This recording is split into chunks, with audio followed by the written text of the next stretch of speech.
नमस्ते और स्वागत है आप सबका हमारे चैनल स्टॉक लिस्ट पर।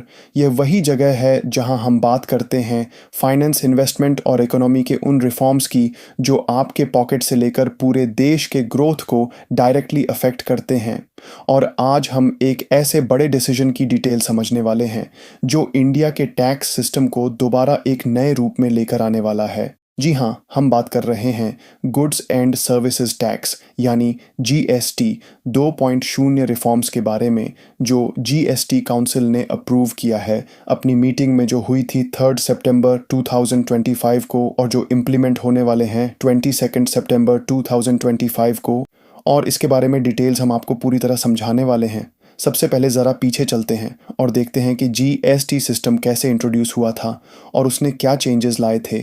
इंडिया का प्री जीएसटी टैक्स सिस्टम एक बहुत ही कॉम्प्लिकेटेड पजल था जिसमें excise duty, VAT, service tax, entry tax और भी कई अलग अलग इनडायरेक्ट टैक्सेस शामिल थे। इस वजह से डबल टैक्सेशन होती थी और कंप्लायंस के चैलेंजेस बढ़ जाते थे। फिर एक हिस्टोरिक दिन आया 1 जुलाई 2017 जब जीएसटी लॉन्च हुआ स्लोगन के साथ वन नेशन वन टैक्स, और उसने पुराने फ्रैगमेंटेड सिस्टम की जगह एक इंटीग्रेटेड फ्रेमवर्क ला दिया जिसमें central goods and services tax, state goods and services tax और integrated goods and services tax शामिल थे। जीएसटी के इम्प्लीमेंटेशन से इंडिया की इकोनॉमी को एक नया डायरेक्शन मिला। हाँ, कुछ क्लासिफिकेशन डिस्प्यूट्स आए, जैसे पॉपकॉर्न कभी 5%, कभी 12% और कभी 18% टैक्स के अंदर आ गया, लेकिन फिर भी जीएसटी के बेनिफिट्स क्लियर तरीके से सामने आए। सबसे पहला बेनिफिट था यूनिफाइड टैक्स सिस्टम, जिसने 17 अलग अलग टैक्सेस जैसे वैट और एक्साइज को एक में रिप्लेस कर दिया, और इसके वजह से प्रोडक्ट कॉस्ट 5 से 10% तक कम हो गई। इनपुट टैक्स क्रेडिट सिस्टम ने भी अपना इम्पैक्ट दिखाया, क्योंकि जीएसटी से पहले इनपुट टैक्स को आउटपुट टैक्स के अगेंस्ट सेट ऑफ नहीं किया जा सकता था और इस वजह से कैस्केडिंग कॉस्ट बनती थी। पर जीएसटी ने इस प्रॉब्लम को ख़त्म किया और बिजनेसेस को आईटीसी क्लेम करने का मौका दिया, जिससे उनकी टैक्स लायबिलिटी कम हो गई। फाइनेंस मिनिस्ट्री की एक स्टडी ने दिखाया कि फूड पर 5% जीएसटी लगाने से हाउस होल्ड्स अपने मंथली एक्सपेंसेस में मिनिमम 4% तक बचत कर पाए और आम आदमी की जेब पर डायरेक्ट रिलीफ मिला। जीएसटी ने लॉजिस्टिक्स और गुड्स के मूवमेंट को भी स्मूथ कर दिया, क्योंकि ई वे बिल सिस्टम और स्टेट चेकिंग पॉइंट्स के रिमूवल से सप्लाई चेन एफिशिएंसी बढ़ गई और ट्रांसिट टाइम में लगभग 20% तक रिडक्शन हुआ। जीएसटी के इम्पैक्ट का एक बड़ा प्रूफ था ease of doing business index में इंडिया की रैंक जो थी 133 2017 में जब जीएसटी इंट्रोड्यूस हुआ था, वह बढ़कर हो गई 63 2020 में, यानी सिर्फ 3 साल में 70 स्थानों का जंप, और यह एक रिकॉर्ड था। साथ ही जीएसटी कलेक्शन भी कंसिस्टेंटली बढ़ता गया। ईयर 2020 टू 21 में जहां टोटल कलेक्शन था 11.37 लाख करोड़, वही ईयर 2024 टू 25 में कलेक्शन बढ़कर हो गया रुपीज़ 22.08 लाख करोड़, यानी ऑलमोस्ट डबल। अब आते हैं जीएसटी 2.0 रिफॉर्म्स पर, जिसे गवर्नमेंट ने दिवाली 2025 के समय अनाउंस किया और जो एक गेम चेंजर बन सकता है कंजम्पशन के लिए। नया जीएसटी स्ट्रक्चर अब सिर्फ 2 स्लैब्स पर बेस्ड होगा, एक 5% और दूसरा 18%। इसे करंट मल्टी टियर सिस्टम को रिप्लेस किया जा रहा है और एक बड़ा सिंप्लीफिकेशन लाया जा रहा है। यह अनाउंसमेंट एक ऐसे वक्त पर आया है जब प्राइवेट कंजम्पशन अभी भी प्री कोविड लेवल्स के कंपैरिजन में नीचे है। सीईआईसी और एमके रिसर्च के डेटा के हिसाब से रूरल डिमांड में फाइनेंशियल ईयर 25 के दौरान कुछ रिकवरी देखने को मिली है, लेकिन ओवरऑल कंजम्पशन ग्रोथ अभी भी सबड्यूड है।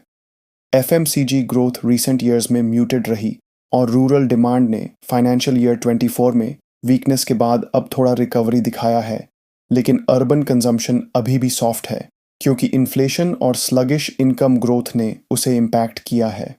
जीएसटी 2.0 का रोल आउट 22 सितंबर 2025 को होने वाला है और इससे कंज्यूमर डायनामिक्स बिल्कुल रीशेप हो सकते हैं। इसेंशियल्स इलेक्ट्रॉनिक्स और ऑटोमोबाइल्स पर प्राइसेस लोअर होने का प्रॉमिस है। National institute of public finance and policy यानी एनआईपीएफपी की एक स्टडी के मुताबिक जीएसटी रेट कट्स का फिस्कल मल्टीप्लायर है -1.8, जो पर्सनल इनकम टैक्स के -1.01 और कॉरपोरेट टैक्स के -1.02 से ज़्यादा है। इसका मतलब है कि जीएसटी रेट्स रिड्यूस करने का डिमांड और इकोनॉमिक एक्टिविटी पर ज़्यादा पावरफुल इम्पैक्ट होता है। अब ज़रूरी है कि हम जीएसटी स्लैब चेंजेस को डिटेल में समझें जो गवर्नमेंट ने अनाउंस किया है। जीएसटी काउंसिल ने 3 सितंबर 2025 को स्लैब स्ट्रक्चर रैशनलाइजेशन अनाउंस किया, जिसमें 12% और 28% स्लैब को हटाकर एक नया 40% स्लैब लाया गया प्राइमरी लग्जरी और सिन गुड्स के लिए। और इस रैशनलाइजेशन से बहुत सारे एफएमसीजी और कंज्यूमर ड्यूरेबल प्रोडक्ट्स को बेनिफिट मिलेगा।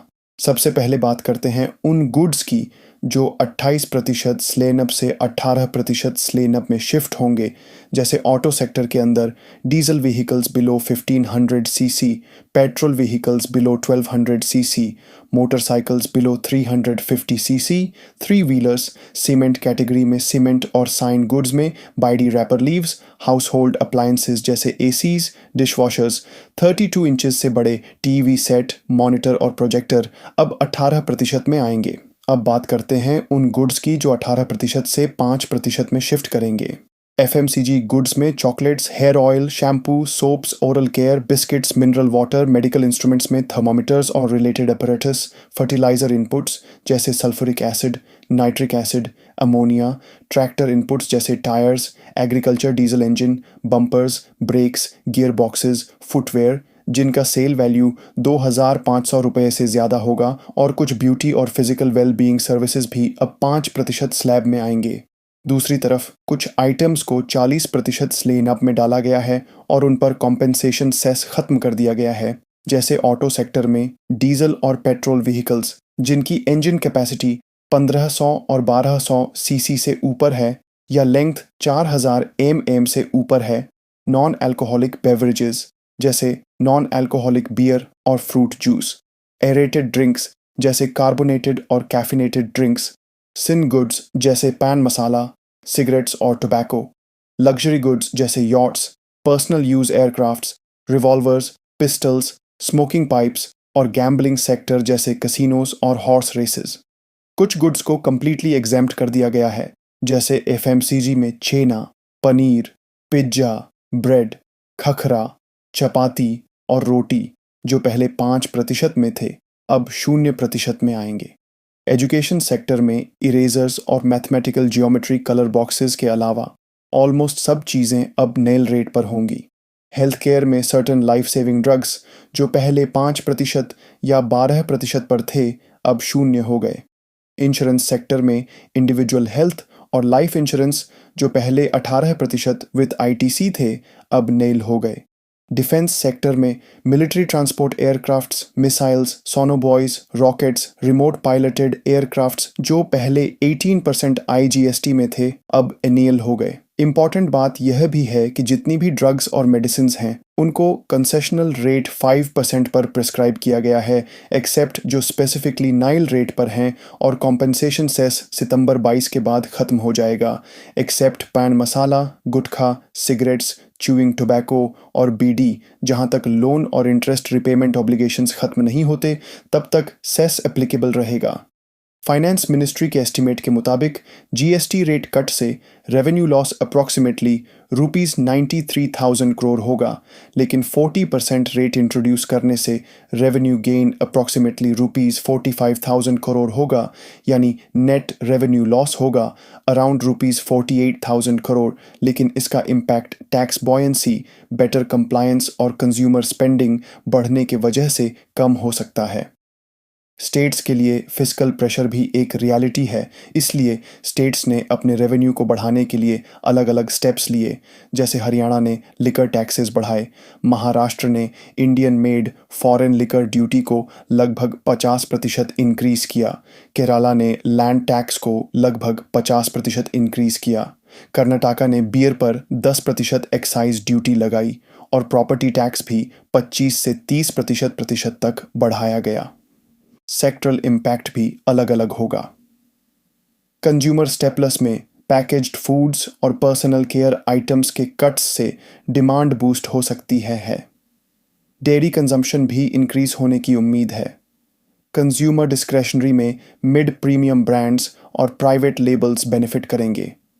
QSR यानी क्विक सर्विस रेस्टोरेंट्स की मार्जिन्स इंप्रूव होंगी क्योंकि पनीर और चीज़ की कॉस्ट कम होगी। लग्जरी अपैरल पर माइल्ड नेगेटिव इम्पैक्ट होगा, लेकिन राइजिंग डिस्पोजेबल इनकम इसे ऑफसेट करेगी।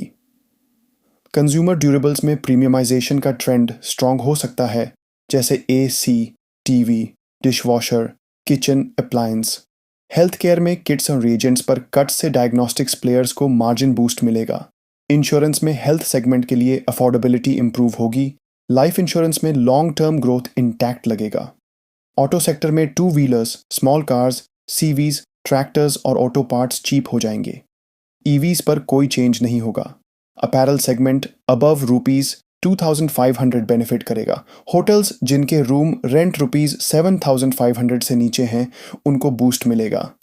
GST 2.0 का रोल आउट एक टाइम बाउंड रिफॉर्म पुश है, लेकिन शॉर्ट टर्म में डीलर्स अपना स्टॉक जो ओल्ड हायर GST रेट्स पर लिया गया है उसको बेचने के लिए कंज्यूमर को पूरा बेनिफिट शायद इमीडिएटली पास ऑन ना करें, इसलिए रिटेल प्राइसेस पर इम्पैक्ट थोड़ा सॉफ्ट हो सकता है। आज इंडिया अपने $5 ट्रिलियन के इकोनॉमी के लक्ष्य की तरफ बढ़ रहा है और GST 2.0 एक पिवटल स्टेप है जिससे कंजम्पशन लेड ग्रोथ को अनलॉक किया जा सकता है। रेट कट से परचेसिंग पावर और डिमांड दोनों बढ़ेगी। FMCG, ड्यूरेबल्स और ऑटोज के अंदर, खास तौर से रूरल एरियाज में, और डिमांड का शिफ्ट अनऑर्गेनाइज्ड से ऑर्गेनाइज्ड सेक्टर्स की तरफ होगा। चैलेंज सिर्फ इतना है कि अफोर्डेबिलिटी और फिजिकल सस्टेनेबिलिटी के बीच एक बैलेंस मेंटेन करना होगा ताकि बेनिफिट्स कंज्यूमर्स तक भी पहुंचे और ओवरऑल इकोनॉमी भी स्ट्रेंथन हो। तो दोस्तों, ये था एक डिटेल्ड एनालिसिस GST 2.0 रिफॉर्म्स का जो 22 सितंबर 2025 से इम्प्लीमेंट होने वाले हैं। अगर आपको ये वीडियो इन्फॉर्मेटिव लगा हो तो प्लीज़ हमारे चैनल स्टॉकलिस्ट को लाइक कीजिए, शेयर कीजिए और सब्सक्राइब करना ना भूलिए, क्योंकि यहाँ आपको मिलेगा फाइनेंस और इकोनॉमी से जुड़ा वो जेन्युइन नॉलेज जो आपके लिए सबसे ज़्यादा